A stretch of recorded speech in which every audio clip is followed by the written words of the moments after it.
I'm in support of strikers if they have a justifiable cause for striking, and I think maybe pay and pensions and conditions are the traditional way the trade unions have to go about things. So in some ways, they've got a legitimate kind of cause for action.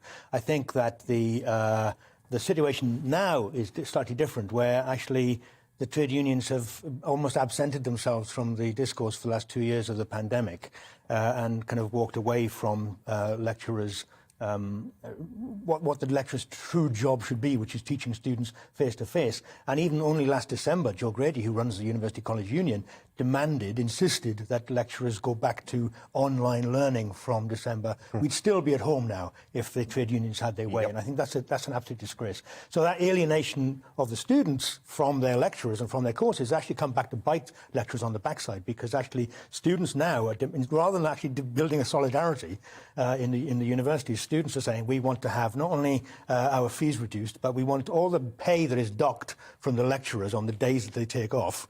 We want you to give it to us to maybe kind of buy us some kind of well-being courses and all the rest of it. So that's what's really going on, and I think that the unions are almost coming to the end of their useful life on this type of thing. The Tories, I think, have got a bit of a cheek because they're complaining about the unions, saying that they should go back to face-to-face teaching at the time when they actually were at the forefront of demanding that the student experience would be destroyed by online learning. Robert Halfon himself said that students should have a money-back guarantee. That's from the Commons Education Select Committee. So that idea that students for a long time have been treated as consumers, so it's like a supermarket of certification rather than a seat of learning. That's what universities have become. And I think that once you treat students like consumers, then suddenly you've destroyed that whole notion as to what an education is genuinely for. So on every level, there's a kind of collapse of belief and a collapse of solidarity within the unions. And in some ways, it's quite a good thing. And I think maybe we should start rebuilding something from grassroots up.